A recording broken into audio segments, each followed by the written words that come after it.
Shields up, Iron Breakers. Rurikhan here coming at you with another video. Welcome back to Monster Hunter World, and today we're going to be hunting a Tempered Teostra. Now, the reason I need to be hunting a Tempered Teostra is because I'm currently working on another build, and I need one of his gems. And I know you guys are going to say, Rurikhan, but isn't it easier to get it on a non-tempered quest? Yes, it is not only easier to actually kill Teostra in its non-tempered version, it is also easier for you to actually get the gem off of the investigation rewards. But I never said I was smart. And also, I do believe that this is going to be more entertaining for you guys, so I figured I might as well go this particular route. We're going to start by popping a couple of bombs in his mouth because he kind of has it coming. I actually made a mistake there because I wanted to do a Wyvern's Fire, but it's okay. It's not the end of the world. We're going to pop our... Gonna straight up go into our Fireproof Mantle right here, because he is super dangerous from the get-go. He's probably getting ready to pop into his ultimate form for Nova. So I'm just gonna poke him a little bit. Hey, how you doing? Poke. You doing good? Huh? Want a little poison? Oh, you bastard. Jesus Christ. That's a whole lot of damage, Teostra. You about done? No? Okay. Gonna pop me this. Gonna go ahead and reload our Gunlance and get ready for the next phase of the onslaught. But yeah, you guys, I'm farming for that Teostra gem. Probably a lot of people require Teostra gems, and probably a lot of people wouldn't go through the hassle of actually fighting the Tempered Teostra for it, but what the hell. To me, Tempered Teostra is still one of the hardest monsters in the game if you take Tempered Deviljho out of the equation, which Capcom kind of did when they launched that surprise event. Then they kind of just removed it when Sunday came along, and we weren't really expecting that. As a matter of fact, it was right in the middle of a live stream. I actually had a group set up. We were about to go try and kill him one more time. And then suddenly it's like, guys, there's no more event. It's gone. I was like, no, I was liking it so much. Man, these explosions. But anyway, while we're hunting Tempered Teostra, I figured I'd talk about my whole point that I was trying to make in my last live commentary video on the regular Deviljho, where I talked about how I felt that Gunlances were just not very interesting, and that the Deviljho Gunlance in particular felt underwhelming. I think a lot of people misunderstood what I meant by that. It's like when I said, oh shoot, you're gonna do that. Okay, that right there is the invincibility frames of the Superman dive, and that was the only recourse that I could take because I wasn't going to be able to actually pop a flash pod. So just in case you didn't know you could do that, you can. It does require quite a bit of... Oh, no!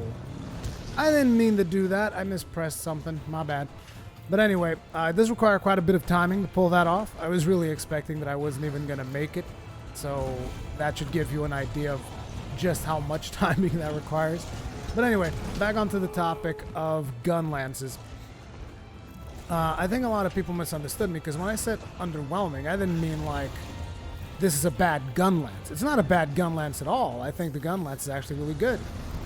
But ultimately, it's underwhelming because what type of shelling does it have? It's got long shelling. And if you look at the Gunlance tree, you're going to find that almost half, if not even half at this point, of the Gunlances have long shelling. So it's just not, it's not a very interesting shelling type to me anymore because almost all of the Gunlances have it. And some of you guys are going to say, oh, but you can do charged shells. It's like, charged shells, in my opinion, like, sure, it's something that you can do. I've even done that one video that I put on Twitter that time where I just, like, spammed charged shells at an Gigante and just staggered him with Barkbreaker. I was like, yeah, that's fun, but it's like, it's not really a playstyle that I'm gonna bring to like a monster that I find particularly challenging or something, because, you know, charged shell is something you will get to do every now and then, and I don't think it's a playstyle that you want to do all the friggin' time. I mean, again, you can correct me on that if you want to, but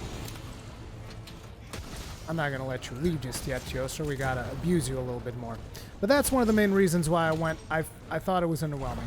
But I also said in that video, if you guys remember, I said, it's also hard for me to criticize these weapons without having a clear notion of what other weapons are coming our way. Because I look at these weapons in a vacuum right now, right? You look at the game and you're just like, okay, these are all the Gunlances available to us right now.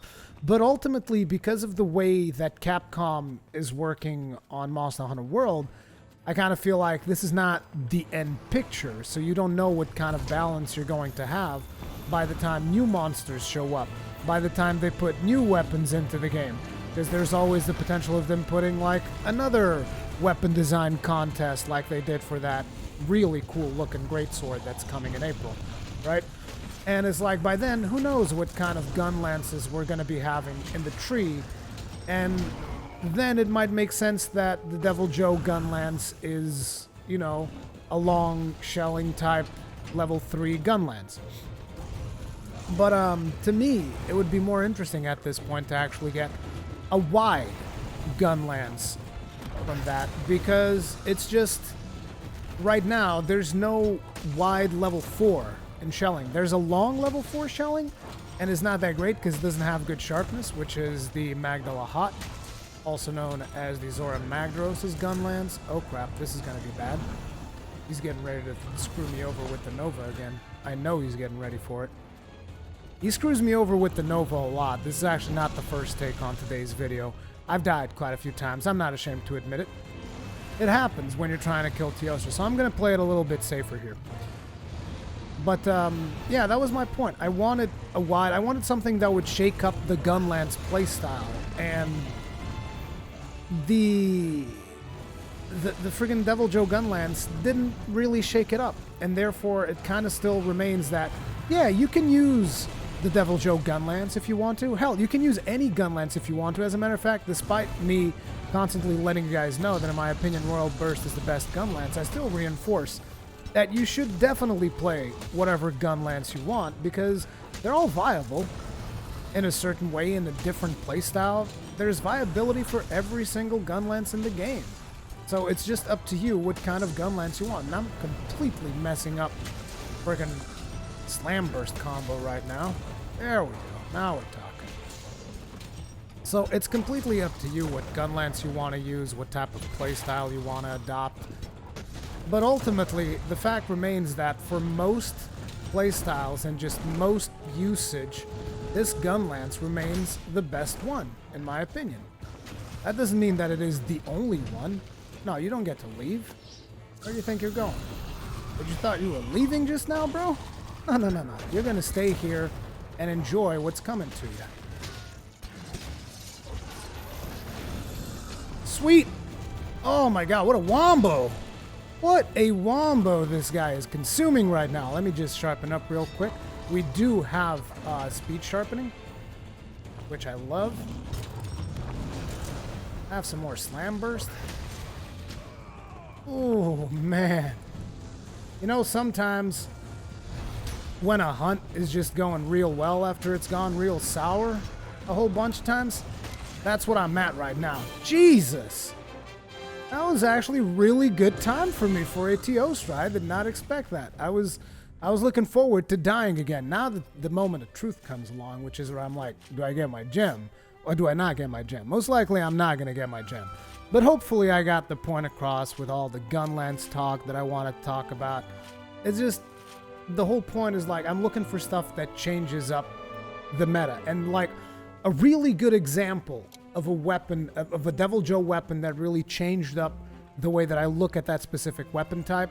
I mean, not the way that I looked at it, but it probably changed the way that a lot of people look at that specific weapon type, is his Charge Blade, because it comes with Power Element File. Like, that is a very interesting weapon. His Lance is also very interesting because it's got negative affinity, but at the same time, it's also got hella damage. Most of his weapons kind of have negative affinity and hella damage, and hella handicraft. Not handicraft, but like hella good sharpness. So most weapons are interesting, but when it comes to the Gunlance, you got that very specific aspect of the shelling. And the shelling is why I said that Gunlance felt a little bit underpowered.